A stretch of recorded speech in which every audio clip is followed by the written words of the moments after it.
I sort of touched on it, the margins, if we'd, that we did model out quite a bit. Andy's a bit of a quant, and, I always like to sort of use all of our experience and knowledge. I didn't feel like either of us were very naive coming into this, but the margins on our product are good, and we're selling right in kind of the sweet spot of where, they typically net out for a high quality, small handmade ski company. But the challenge was quality control. It's a byproduct of the manufacturing process itself. It's just very inexact. You're using materials that have variances to them, and the assembly process is pretty, as I said, it's analog. And so there's us being direct consumer, we didn't feel like we had the latitude to give anything but perfect skis to people. So we ended up with a lot. I think it was close to 30% of our inventory didn't pass the QC inspection of the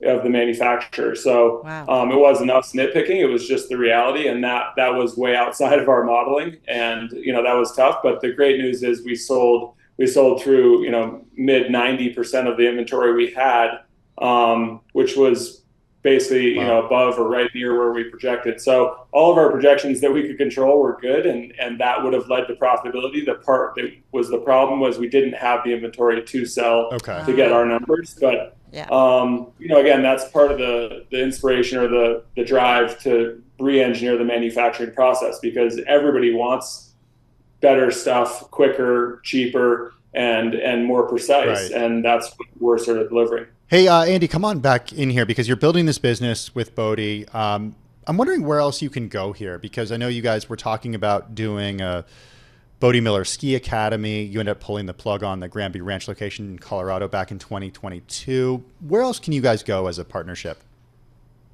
Well, kind of the sky's the limit, as they say. Neither of us feel like retired guys nowadays. I can tell you that for darn sure.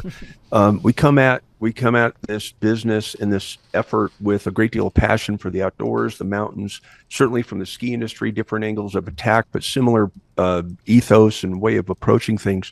There's a couple of different ventures that we have that we're taking on and considering. Right now, all of our emphasis and focus is on peak. And the primary reason being is coming back to this reengineering of the entire process by which skis are made. That puts us in a position to be 3-4 years down the road having our machinery process that we, with a smile on our face, we call a treadstone, because it is fairly confidential information that we're working with this group in Germany.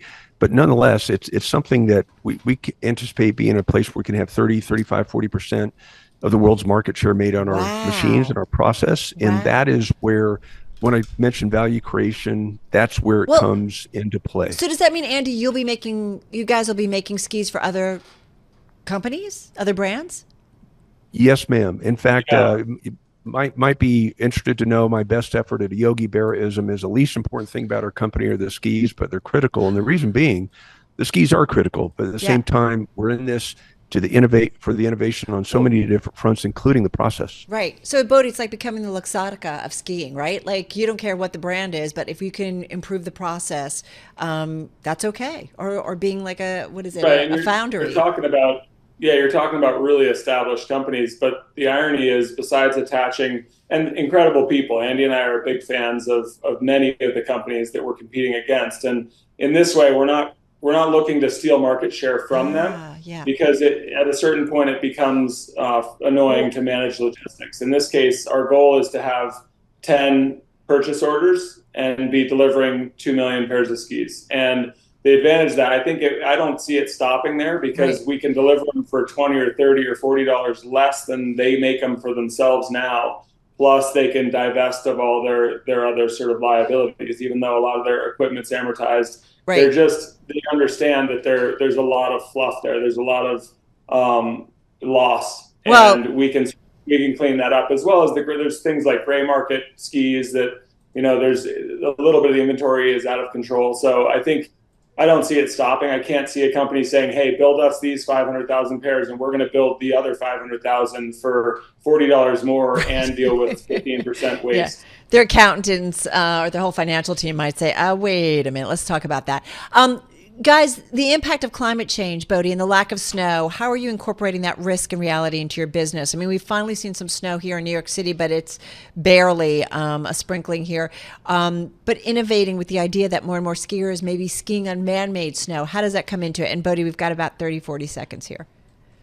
Yeah, it's just the reality that we're facing. I think the ski industry is remarkably healthy. I don't think it's an immediate thing for the ski industry. I think it's certainly important that we be dealing with it and addressing it. And in our company, recyclability of the skis is a huge part of the technology we're working with as well. So, I don't see it being a massive problem, but you are going to have years like this year where it's been really tough. The beginning of the season's been tough. But do you innovate differently? Bode, do you make different types of skis because of maybe more man-made snow? Just quickly.